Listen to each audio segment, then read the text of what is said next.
भाइयों, बंधुगणे, ईवीएम के आज के इस सत्र में, आज के इस स्टेट कन्वेंशन में ईवीएम के ऊपर दो टॉपिक है। ಇವತ್ತಿನ ಅಧಿವೇಶನದಲ್ಲಿ ಇವಿಎಂ ಬಗ್ಗೆ ಎರಡು ವಿಷಯಗಳು ಇದೆ और ये टॉपिक पूरे भारत भर में हमारे बांग्सेप के माध्यम से पूरे भारत भर में इसको डिस्कस किया जा रहा है। ಈ ವಿಷಯ ಮೇಲೆ ಇಡೀ ಭಾರತ ದೇಶದಲ್ಲಿ ಬಾಂಗ್ಸೆಪ್ ಮತ್ತು ಭಾರತ ಮುಕ್ತಿ ಮೋರ್ಚಾ ವತಿಯಿಂದ ಡಿಸ್ಕಷನ್ ನಡೀತಾ ಇದೆ। मुझे 5 मिनट में आप लोगों को बताने के लिए कहा गया है। ನನ್ನನ್ನು ಬರೀ 5 ನಿಮಿಷದಲ್ಲಿ ನಿಮ್ಮನ್ನು ಅರ್ಥ ಮಾಡಿಸಕ್ಕೆ ಹೇಳಿದ್ದಾರೆ।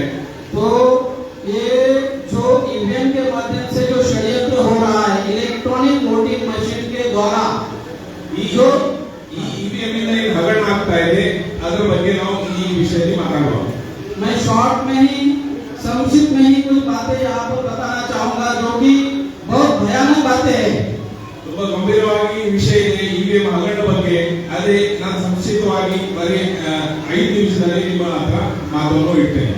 आदरणीय वामन मेश्राम साहब के द्वारा ये ईवीएम बंडाफोड़ यात्रा पूरे भारत भर में एक साथ लगातार चलाई गई और ये सेकेंड टर्म यात्रा चल रही है।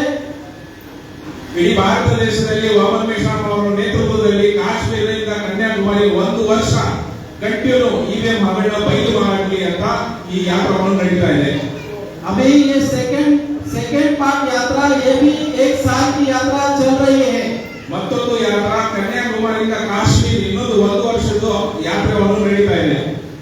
तो आपको इस आज के इस टॉपिक पर आपको ये जानना है, बताना है, समझना है कि ईवीएम के द्वारा धांधली हो रही है, घोटाला हो रहा है और ये घोटाला कौन कर रहा है।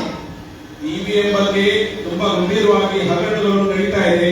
ಈ ಹಗರಣವನ್ನು ಯಾರನ್ನು ಮಾಡ್ತಾ ಇದ್ದಾರೆ ಅದರ ಬಯಲನ್ನು ನಾವು ಮಾಡಬೇಕಾಗಿದೆ। 2004 में लोकसभा का जो 2004 का इलेक्शन है वो इलेक्शन कांग्रेस ने ईवीएम में घोटाला करके जीता। 2004ರಲ್ಲಿ ಲೋಕಸಭಾ ಚುನಾವಣೆಯಲ್ಲಿ ಇವಿಎಂ ಹಗರಣ ಮಾಡಿ ಕಾಂಗ್ರೆಸ್ ಅನ್ನು ಎಲೆಕ್ಷನ್ ಅನ್ನು ಗೆದ್ದಿದೆ। 2009 का भी इलेक्शन कांग्रेस ने ईवीएम में घोटाला करके धांधली करके जीता। 2009 इलेक्शन सह हगरण ಮಾಡಿ ಕಾಂಗ್ರೆಸ್ ಅನ್ನು ಗೆದ್ದಿದ್ದು इलेक्शन। 2014 का इलेक्शन बीजेपी ने जीता, वो भी धांधली करके जीता। 2014 इलेक्शन ನಲ್ಲಿ ಬಿಜೆಪಿ ಅವರು ಇವಿಎಂ ಅಲ್ಲಿ ಹಗರಣ ಮಾಡಿ ಗೆದ್ದಿದ್ದು। और 2019 का 2019 का जो इलेक्शन है ये दुनिया का सबसे बड़ा घोटाला। 2019 इलेक्शन इडೀ ಭಾರತ ಅಲ್ಲ ಅಂತಾರಾಷ್ಟ್ರೀಯದಲ್ಲಿ ದೊಡ್ಡ ಹಗರಣ ಆಗಿದ್ದು इलेक्शन कमीशन ಅಲ್ಲಿ ಇವಿಎಂ ಅಲ್ಲಿ। ये 2019 का जो इलेक्शन है ये भी धांधली करके बीजेपी ने जीता। 2019 इलेक्शन हगरण ಮಾಡಿ ಬಿಜೆಪಿ ಗೆದ್ದಿದೆ। ये जो इंडिया में भारत में जो हो रहा है, जो 3.5% लोग है money mafia media and electronic voting machine के द्वारा ये सारा कंट्रोल करने का प्रयास कर रहे हैं। लगातार ये हो रहा है। ಭಾರತ ದೇಶದಲ್ಲಿ ಏನು ನಡೀತಾ ಇದೆ ಅಂದ್ರೆ 3.5% ಇದ್ದ ಜನ ಮನಿ ಮಾಫಿಯಾ ಮೀಡಿಯಾ ಜೊತೆ ಹಗರಣವನ್ನು ಮಾಡಿ ದಾಂಧಲೆಯನ್ನು ಮಾಡ್ತಾ ಇದ್ದಾರೆ ಎಲೆಕ್ಷನ್ ಅಲ್ಲಿ। आपको ये इलेक्शन कमीशन के वेबसाइट पर ये प्रेस नोट अवेलेबल है। इस प्रेस नोट में ये कहा गया है 1 जून 2019, इस प्रेस नोट में ये कहा गया है कि जो 2019 का जो इलेक्शन का डेटा पब्लिश किया गया वो डेटा ऑथेंटिक नहीं है, प्रोविजनल डेटा पब्लिश किया गया है। इलेक्शन कमीशन ವೆಬ್ಸೈಟ್ ಅಲ್ಲಿ ಪತ್ರಿಕಾಗೋಷ್ಠಿಯಲ್ಲಿ ಒಂದು ಈ ಪತ್ರವನ್ನು ನಿಮ್ಮನ್ನು ಸಿಗುತ್ತೆ। 1 ಜೂನ್ 2019 ನಲ್ಲಿ इलेक्शन कमीशन ತನ್ನ ಸೈಟ್ ಅಲ್ಲಿ ಏನು ಅಪ್ಲೋಡ್ ಮಾಡಿದೆ ಅದು ಅಥೆಂಟಿಕ್ ಡೇಟಾ ಅಲ್ಲ, ಪ್ರೋವಿಷನ್ ಡೇಟಾ ಇದೆ। आज तक ये डेटा जो इलेक्शन कमीशन के वेबसाइट पर था आज भी है, लेकिन ये प्रोविजनली है, ऑथेंटिक डेटा आज तक पब्लिश नहीं किया। ಈ ಡೇಟಾವನ್ನು 2019 ಎಲೆಕ್ಷನ್ ಇನ್ನೂವರೆಗೂ ಆ ಸೈಟ್ ಅಲ್ಲಿ ಅವೈಲೇಬಲ್ ಇದೆ. ಆದರೆ ಪ್ರೊವಿಷನ್ ಡೇಟಾ ಇದೆ, प्रोविजनल डेटा। प्रोविजनल डेटा का मतलब होता है कच्चा डेटा जो ऑथेंटिक नहीं है,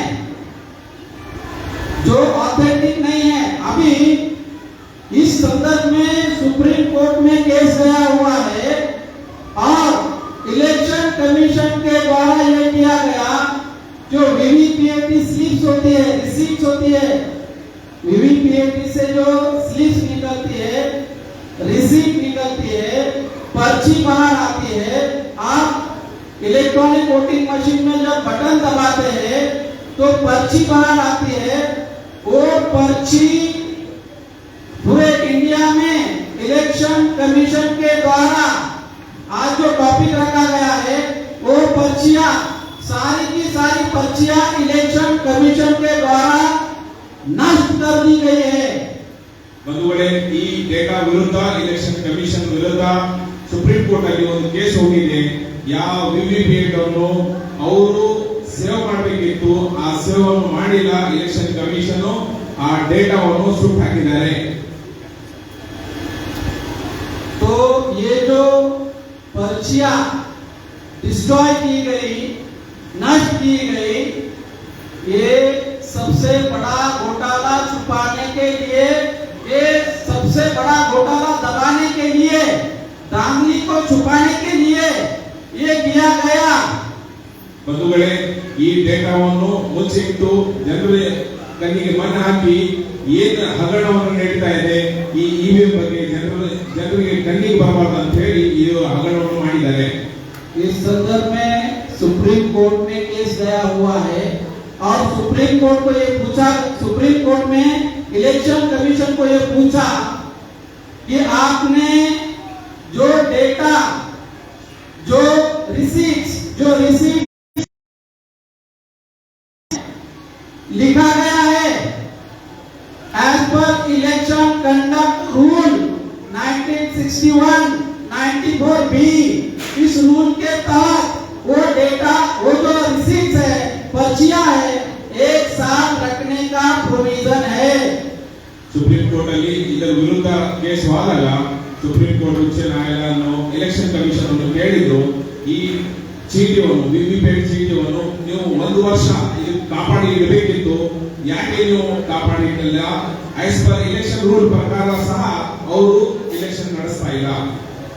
मतलब जो रिसीट्स 1 साल रखना चाहिए था, ऐसा प्रोविजन इलेक्शन कमीशन के मैनुअल में है, फिर भी इलेक्शन कमीशन ने ऑर्डर इशू करके सारी की सारी पर्चियां डिस्ट्रॉय की। ಯಾವ ರೂಲ್ ಅನ್ನು ಇಲೆಕ್ಷನ್ ಕಮಿಷನ್ ಇದೆ ಅದೇ ರೂಲ್ ಅವರು ಫಾಲೋ ಮಾಡ್ತಾ ಇಲ್ಲ. ಅದರ ವಿರುದ್ಧ ಹೋಗಿ 1 ವರ್ಷ ಈ ವಿವಿಪ್ಯಾಟ್ ಚೀಟಿಯನ್ನು ಕಾಪಾಡಬೇಕಿತ್ತು, ಅದರ ವಿರುದ್ಧ ಇವರು ಆರ್ಡರ್ ಕೊಟ್ಟು ಅವರು ಡಿಸ್ಟ್ರಾಯ್ ಮಾಡಿದ್ದಾರೆ. इस संदर्भ में हमारे लोगों को, मूल निवासी बहुजन समाज के लोगों को इसके बारे में जानकारी नहीं है। ಈ ವಿಷಯ ಬಗ್ಗೆ ನಮ್ಮ ಮೂಲ ನಿವಾಸಿ ಬಹುಜನ ಸಮಾಜ ಅವರಿಗೆ ಮಾಹಿತಿ ಇಲ್ಲ. शासक जाति के लोग जो है आज के तारीख में कांग्रेस ब्राह्मण का दल, बीजेपी ब्राह्मण का दल, सीपीएम ब्राह्मण का दल, सीपीआई ब्राह्मण का दल, तृणमूल कांग्रेस ब्राह्मण का दल, तो 85% जो लोग है एससी एसटी ओबीसी माइनॉरिटीज के 85% लोगों का एक भी नेशनल लेवल का दल नहीं है। ಬಂಧುಗಳೇ, ಈ ಗಂಭೀರ ವಿಷಯ, 85% ಜನಸಂಖ್ಯೆ ಮೂಲ ನಿವಾಸಿ ಬಹುಜನ ಸಮಾಜದಲ್ಲಿ ಒಂದು ನ್ಯಾಷನಲ್ ಪಕ್ಷ ಇಲ್ಲ. ಕಾಂಗ್ರೆಸ್ ಬ್ರಾಹ್ಮಣರ ಪಕ್ಷ, ಸಿಪಿಎಂ ಬ್ರಾಹ್ಮಣರ ಪಕ್ಷ, ಬಿಜೆಪಿ ಬ್ರಾಹ್ಮಣರ ಪಕ್ಷ, कम्युनिस्ट ब्राह्मण पक्ष, आम आदमी पार्टी ब्राह्मण बनिया पक्ष आगे 3% लोग, उनका वोटिंग रेशियो 3% है और बहुजन समाज, मूल निवासी बहुजन समाज का जो रेशियो है, वोट 85 to 90% वोट है, मगर हमारा एक भी पॉलिटिकल नेशनल लेवल का पॉलिटिकल पार्टी नहीं है और ब्राह्मणों का 3.5% जो ब्राह्मण है, उनकी 5-5 ಯಾರ್ದು ಸಂಖ್ಯೆ 3.5% ಇದೆ, ಅವ್ರದ್ದು 5ರಿಂದ 6 ನ್ಯಾಷನಲ್ ಪಕ್ಷ ಇದೆ. ಯಾರ್ದು ಸಂಖ್ಯೆ 80ರಿಂದ 90% ಇದೆ, ಅವ್ರ ಹತ್ರ ಒಂದು ನ್ಯಾಷನಲ್ ಪಕ್ಷ ಇಲ್ಲ. ये जो भयानक स्थिति आज की तारीख में डेवलप हो रही है, ये इसमें सबसे बड़ा रोल जो कोई अगर है तो ईवीएम का है। 2004 में कांग्रेस ने घोटाला किया, 2009 में कांग्रेस ने घोटाला किया, 2014 में बीजेपी ने घोटाला किया, अब 2019 में इलेक्ट्रॉनिक वोटिंग मशीन से ये सारा घोटाला किया जा रहा है। ये सारे हमारे जो वोटिंग राइट्स है, आज के तारीख में हमारा वोटिंग राइट्स, हमारा वोट का वैल्यू 0 हो गया है।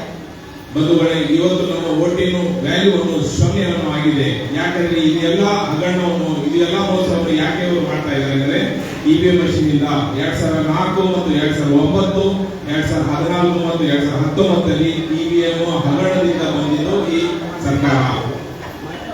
इस संदर्भ में मूल निवासी बहुजन समाज के लोगों को जानकारी नहीं है और इस संदर्भ में जानकारी देने के लिए हम लोग पूरे भारत भर में ये अभियान चला रहे हैं। ಬಂಧುಗಳೇ, ಈ ವಿಷಯವನ್ನು ನಮ್ಮ ಸಮಾಜದಲ್ಲಿ ಮಾಹಿತಿ ಕೊರತೆಯಿಂದ ಅವರಿಗೆ ಗೊತ್ತಿಲ್ಲ. ಅದಕ್ಕಾಗಿ ನಾವು ಈ ಸಬ್ಜೆಕ್ಟ್ ಅನ್ನು ಹಂಚಿ ಇಡೀ ಭಾರತ ದೇಶದಲ್ಲಿ ಅಭಿಯಾನವನ್ನು ನಡೆಸ್ತಾ ಇದ್ದೀವಿ. आज के तारीख में हमारी डेमोक्रेसी खतरे में है, संविधान खतरे में है, देश खतरे में है। तो इसका कोई अगर कारण है, सबसे अगर महत्वपूर्ण, सबसे अगर कोई कारण है तो उसके लिए केवल ईवीएम जिम्मेदार है।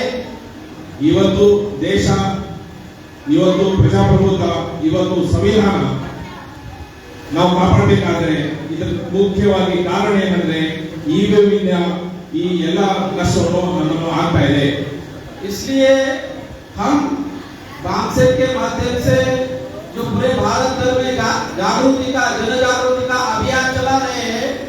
जो कांशीराम साहब कहते थे, वोट हमारा, राज तुम्हारा नहीं चलेगा, वोट हमारा, इसका मतलब क्या है? जो हम लोग एससी, एसटी, ओबीसी, माइनॉरिटीज के लोग हैं, उनकी संख्या ज्यादा है। जिनकी संख्या ज्यादा है, डेमोक्रेसी में उनका रूल होना चाहिए। ಕಾಶಿರಾಮ್ ಸಾಹೇಬರು ಬಹುಜನ ಮೂಲ ನಿವಾಸಿ ನಾಯಕರು ಮಾತಾಡಿದ್ರು, ವೋಟ್ ನಮ್ಮದು, ರಾಜ್ಯ ನಿಮ್ಮದು ನಡೆಯಲ್ಲ ಅಂತ. ಅದೇ ತರ ನಾವು ಈ ಇವಿಎಂ ವಿರುದ್ಧ ಜಾಗೃತಿಯನ್ನು ಮುಟ್ಟಿಸ್ತಾ ಇದ್ದೀವಿ, ನಾವು ಮುಟ್ತಾ ಇರಬೇಕು. तो हमारे साथ धोखा हो रहा है, लोकतंत्र के साथ धोखा हो रहा है, संविधान के साथ धोखा हो रहा है।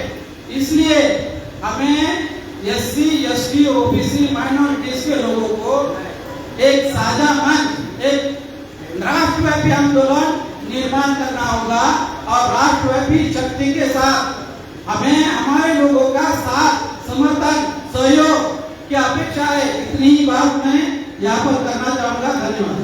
ಬಂಧುಗಳೇ, ಇವಿಎಂ ವಿರುದ್ಧ ನಾವು ಈ ಭಾರತ ದೇಶದೆಲ್ಲ ಆಂದೋಲನ ರೂಪಿಸಬೇಕು. ಯಾಕಂದ್ರೆ ನಮ್ಮ ಜೊತೆ ಮೋಸ ಆಗ್ತಾ ಇದೆ, ಹಗರಣವನ್ನು ನಿಲ್ಲಿಸಬೇಕು ಇವಿಎಂ ಅಂತ ಹೇಳಿ ನಾನು ನೀವು ಸಾಥ್ ಸಹಯೋಗ ಕೊಡ್ಬೇಕಂತ ನನ್ನ ಮಾತು ಮುಗಿಸ್ತೀನಿ. ಜೈ ಮುನಿವಾಸ್.